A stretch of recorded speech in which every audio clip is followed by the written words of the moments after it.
नमस्कार, मैं एडी महेश।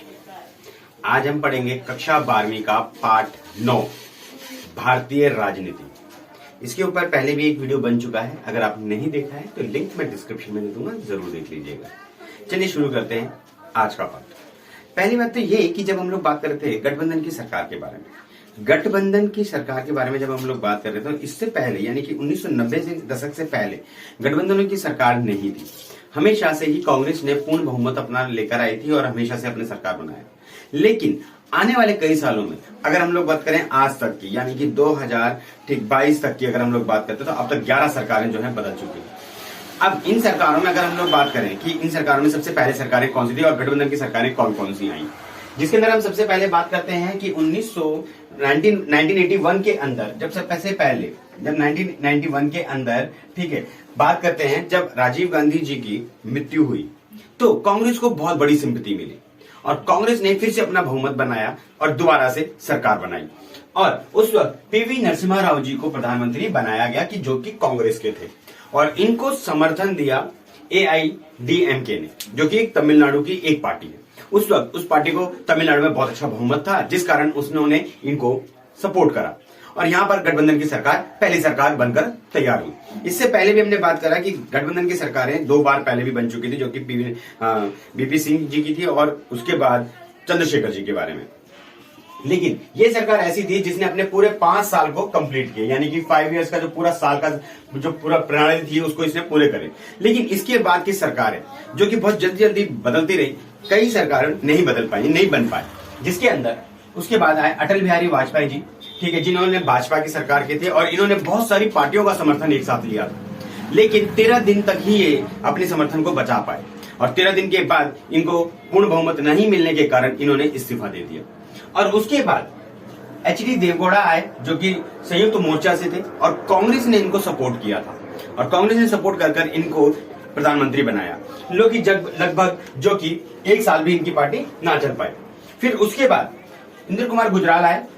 इंद्र कुमार गुजराल जो थे वो भी संयुक्त मोर्चा से ही थे और कांग्रेस ने ही इनको सपोर्ट किया था और इनकी भी सरकार ज्यादा दिन तक नहीं चल पाई। इसके बाद फिर अटल बिहारी वाजपेयी, एक बार फिर से वाजपेयी साहब ने फिर से दोबारा से अपनी सरकार बनाई, लेकिन इस बार इन्होंने अपनी सरकार 13 महीनों के लिए आगे तक चलाई थी, जिसके अंदर इनके मार्च 1988 से लेकर अक्टूबर 1999 तक इन्होंने अपनी सरकार को कंटिन्यू करा।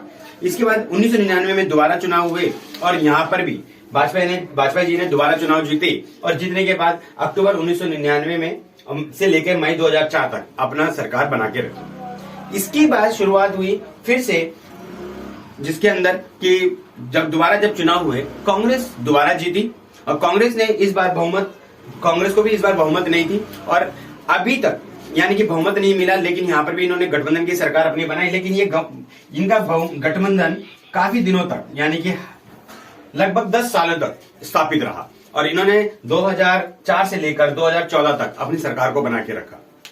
अब बात आती है 2014 की।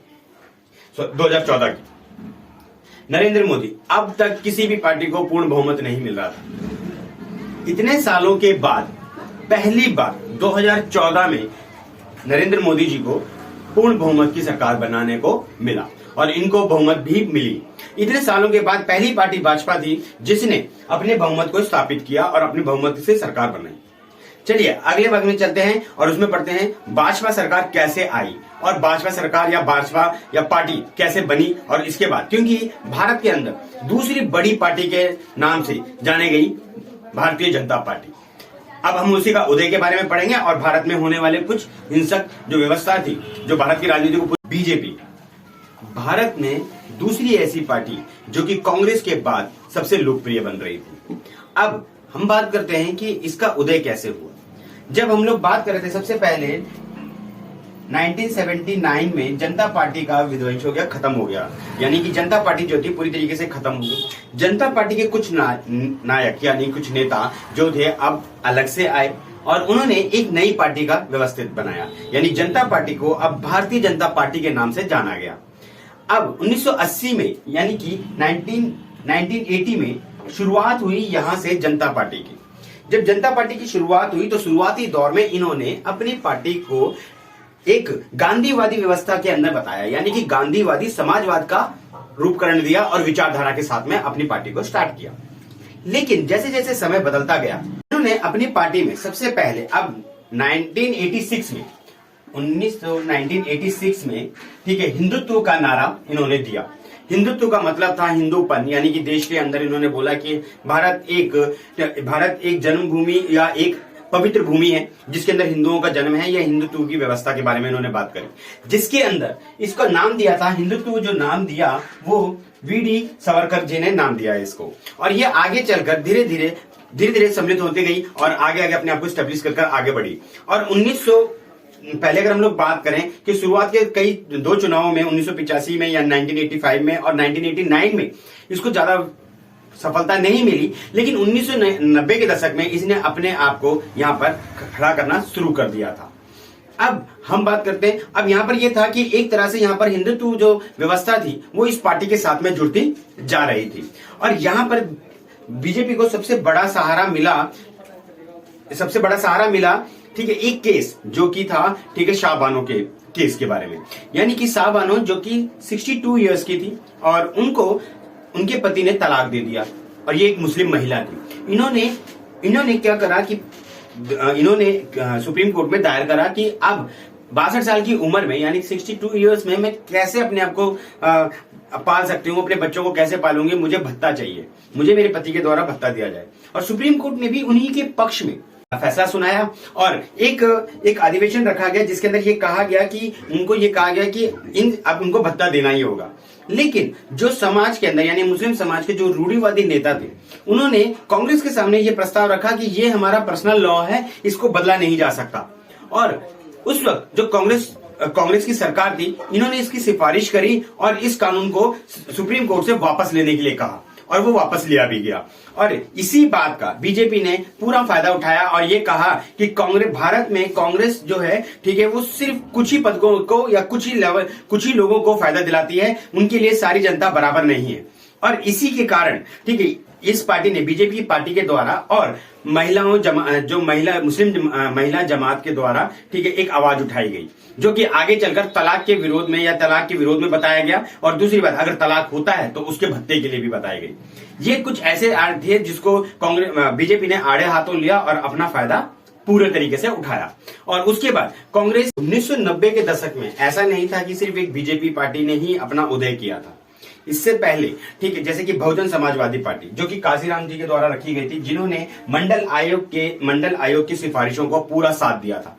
इन्होंने अपनी पार्टी के अंदर जैसे कि SC, ST और OBC इन सभी लोगों के लिए, दलितों व्यवस्था के लिए इन्होंने बहुत सारी मांगे उठाई और शुरुआती दौर में ये बहुत ज्यादा सफल भी रहे। जैसे कि अगर हम बात करें कि 1985 और 86 के चुनावों में इन्होंने हरियाणा और पंजाब में इनको पूरा समर्थन मिला और दलितों ने इनको पूरा का पूरा समय दिया। लेकिन उसके बाद 90 के दशक में आते आते इन्होंने यूपी के अंदर 1991 में पूरी तरीके से एक दलित व्यवस्था की सरकार ने पूरी तरीके से अपने आप को साबित किया। और यहाँ पर काशीराम जी ने यह साबित किया कि हर तबके का व्यक्ति, यानी कि अब यहाँ पर क्या था, OBC, SC, ST हर तबके का आदमी राजनीति के अंदर इंटरेस्ट लेने लगा था और राजनीति के अंदर अपने मुद्दों को सामने लेकर आना शुरू कर चुका था। ये थी हमारी भारत के अंदर कुछ ऐसी पार्टियां के बारे में। लेकिन इन पार्टियों के अलावा भी हमारे देश के अंदर कुछ ऐसी व्यवस्थाएं हुई जिसमें राजनीति का पूरी तरीके से बदलाव देखा गया। जैसे कि अगर हम लोग बात करें सबसे पहले अयोध्या विवाद के बारे में। अयोध्या विवाद जो कि 1992 में 92 में ठीक है रखा गया। ठीक है, दिसंबर के महीने में ये शुरुआत करी गई। दिसंबर में सोमनाथ यानी कि गुजरात के सोमनाथ से ठीक है सोमनाथ से अयोध्या तक एक यात्रा निकाली गई जो कि फिरोजाबाद का एक जिले के अंदर है। अब इस यात्रा का नेतृत्व कर रहे थे LK आडवाणी जी, यानी कि लाल कृष्ण आडवाणी जी। और इसके बाद यहाँ पे कुछ कारसेवक भी इनके साथ में थे और RSS के भी जो कारसेवक थे वो भी इनके साथ सम्मिलित थे। अब शुरुआती दौर में तो ये सही तरीके से चल रहा था, लेकिन जैसे जैसे ये बाबरी मस्जिद तक पहुंचे। जब बाबरी मस्जिद पहुंचे तो बाबरी मस्जिद पहुंचने के बाद इनके भाषणों के द्वारा 6 दिसंबर को एक भाषणों के द्वारा बहुत सारे लोग यानी कि लाखों लोग यहाँ पर इकट्ठा हो गए। और जब यहाँ पे लाखों लोग इकट्ठा हो गए तो धीरे धीरे ये जो माहौल था वो बहुत तनावपूर्ण होने लगा।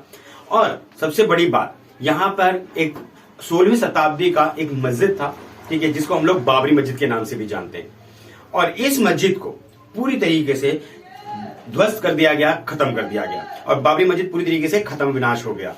अब 6 दिसंबर का दिन, ये दिन जब सुप्रीम कोर्ट ने ऑर्डर दिया कि इस एरिया को जल्दी से जल्दी खाली करवा लिया जाए, लेकिन तब तक बहुत देर हो चुकी थी, क्योंकि तब तक बाबरी मस्जिद ढह चुका था, खत्म हो चुका था। इसी के खिलाफ में, और सबसे बड़ी बात यहाँ पे ये थी कि ये जो बाबरी मस्जिद का विवाद है वो आज का नहीं है, ये 1940 के दशक में पहली बार ये अदालत में गया था और तब से ये अदालत में ही था। और इसी के लिए उत्तर प्रदेश की सरकार के द्वारा, यानी कि मोहम्मद आलम और उनके भारतीय संघ के द्वारा एक वादा लिया गया था कि यहां पर किसी भी प्रकार की कोई हिंसा नहीं होगी। और यही बात, वादा खिलाफी का ही इनके ऊपर एक केस चला जो कि 1994 के अंदर इनके ऊपर लगाया गया। लेकिन ये इतना ज्यादा व्यवस्था खराब हो चुकी थी यहां पर कि 1993 में जनवरी के महीने में मुंबई में यहाँ पे हिंदू और मुस्लिम के बीच में हिंसा झड़प होनी शुरू हो गई थी। अब यहाँ पर दो व्यवस्थाएं बट गई, जो कि कुछ लोग जो कि इसके सपोर्ट में थे राम भूमि के नाम से, और कुछ लोग बाबरी मस्जिद के सपोर्ट में थे। और इन लोगों के अंदर आपस में, ठीक है, लड़ाइयां होने लगी, हिंसक व्यवस्था होनी शुरू करी। और यही बात 1983 के अंदर जनवरी में मुंबई के अंदर ये चीज देखने को मिली और यहाँ पर कई लोग जो थे अपनी जान को गंवा चुके थे। अयोध्या विवाद के बाद एक ऐसी ही और समस्या आई जब गुजरात के दंगों से माना जा रहा था कि कुछ कार सेवक जो हैं वो अयोध्या से वापस आ रहे हैं और कुछ समस्याओं को खत्म कर आ रहे हैं। तो जब ये बात होने लगी तब कुछ कार सेवक जो थे वो एक गोधरा स्टेशन के बाहर एक गाड़ी खड़ी थी, ट्रेन थी, जिसमें एक बोगी में कार सेवक बैठे हुए थे और उस बोगी के अंदर आग लगा दी गई। और ये अफवाह धीरे धीरे फैलनी शुरू हो गई कि ये जो आग है ये मुसलमानों के द्वारा लगाई गई है। और जब ये बात धीरे धीरे जब फैलनी शुरू हुई और ऐसे फैली कि पूरी गोधरा में, ठीक है, हिंदू मुस्लिमों के बीच में झड़प होनी शुरू हो गई और एक हिंसक व्यवस्था यहाँ पर शुरू हो गई, जिसके अंदर माना गया कि 1100 मुसलमानों को यहाँ पर मौत के घाट उठा दिया गया था, यानी कि उनको मार दिया गया था।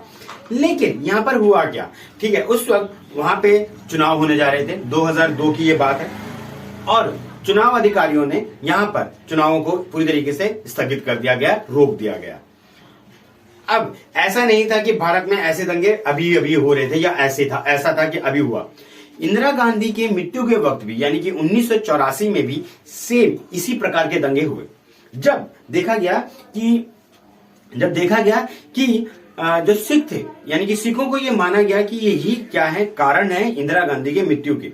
और बाकी उस वक्त हिंदू मुस्लिम जितने लोग थे, इन लोगों ने आपस में मिलकर सिर्फ सिखों के ऊपर हमला किया। और दिल्ली जैसे बड़े शहरों में, ठीक है, इनके ऊपर इतना बड़ा हमला हुआ कि यहाँ पर सिखों की जो व्यवस्था थी वो पूरी तरीके से खराब हो गई। ये ऐसी व्यवस्थाएं थी जो कि पूरी तरीके से क्या था, भारत के अंदर जो एक तरह से क्या था कि एक अलग अलग व्यवस्था में बंटने लगी थी। अब यहाँ पर राजनीति पूरी तरीके से बदल चुकी थी। अगर हम बात करें 2004 की या 2014 की, ठीक है, अगर 2014 की, तो अगर हम यहाँ देख सकते हैं कि बीजेपी को यहाँ पर पूर्ण बहुमत मिला, जो कि बीजेपी अभी तक सिर्फ एक ऐसी पार्टी थी जो कि अभी तक गठबंधन से सरकारें बना रही थी। यहाँ पे पहली बार ऐसा मौका था जब बीजेपी ने पहली बार अपनी सरकार पूर्ण बहुमत से बनाई, और ये एक बार नहीं 2 बार इसको रिपीट किया गया। ये था हमारा ये चैप्टर। अब हम मिलेंगे अगले चैप्टर्स में। धन्यवाद।